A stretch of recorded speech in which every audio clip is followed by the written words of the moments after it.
सरस्वती ज्योति channel के सभी साधकों को मेरा सादर वंदे नमन। आप सबका स्वागत है। आज हमारा विषय रहेगा धनतेरस पर हम किन सामग्री को खरीदें, किन सामग्रियों को खरीदने से हमें धन लाभ होगा और किन सामग्रियों को खरीदने से घर में नकारात्मकता आती है।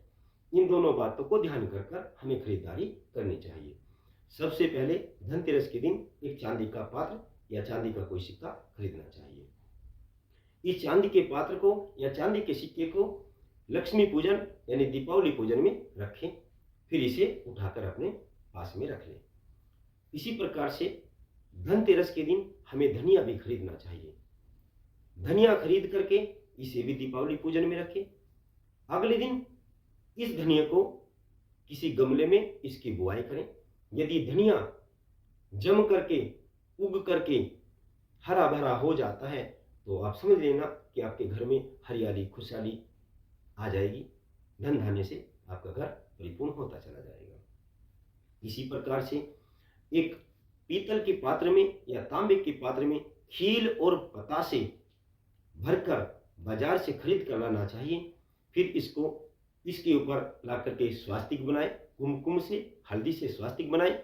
स्वास्तिक बना करके इसको भी पूजा घर में रखें, दीपावली के पूजन में रख दें। 7 गोमती चक्र, 7 पीली कौड़ी, कमलगट्टे के बीज, 7 हल्दी की गांठ, इनको भी हम खरीद कर लाएं। खरीद कर लाने के बाद दीपावली की पूजन में रखें। इनको उठा करके फिर हम अपने धन रखने के स्थान पर इन्हें रख देंगे। एक कमलगट्टे की माला भी खरीद कर लानी चाहिए। यदि कमलगट्टे की माला खरीद कर लाते हैं और दीपावली पूजन में रखते हैं, फिर इस कमलगट्टे की माला को माँ लक्ष्मी जी को पहना देते हैं, तो उसके घर में हमेशा माता लक्ष्मी अपना अन्न धन भंडार लेकर के विचरती रहती है। माता लक्ष्मी इतनी प्रसन्न हो जाती है, इतनी प्रसन्न हो जाती है, बहुत ज़्यादा प्रसन्न हो जाती है। थोड़े से कमलगट्टे के बीज भी लेकर आने चाहिए, क्योंकि कमलगट्टे के बीज को ला करके उन्हें घी में, गाय के घी में भर करके कांच की कटोरी में यदि माँ लक्ष्मी के सामने पूजन के दिन रखते हैं, दीपावली पूजन में रखते हैं, तो माता लक्ष्मी अति प्रसन्न होती है, अति प्रसन्न होती है और अति प्रसन्न हो जाती है। हम अमरबेल के 7 टुकड़े भी लाकर रख सकते हैं। अमरबेल के 7 टुकड़े रखने से हमारा धन अमर होता चला जाता है।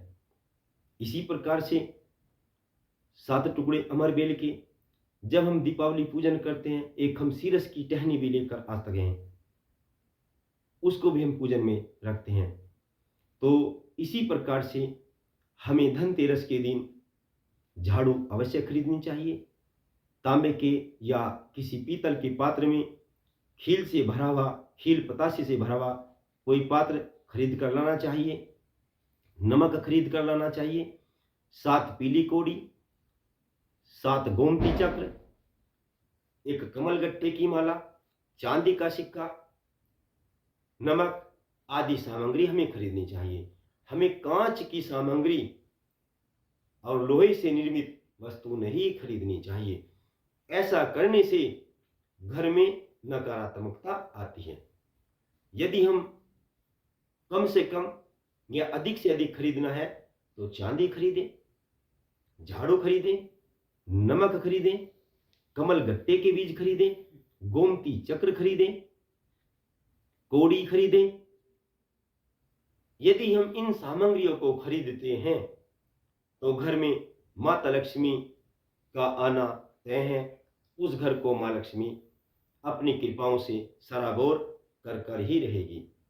सरस्वती ज्योति चैनल के साधकों, यदि यह वीडियो आपको पसंद आई हो, इसे लाइक करना, शेयर करना, बेल आइकन के बटन को प्रेस करना, ताकि नई वीडियो की नोटिफिकेशन आपके पास तक पहुंचती रहे। जय हिंद, जय भारत।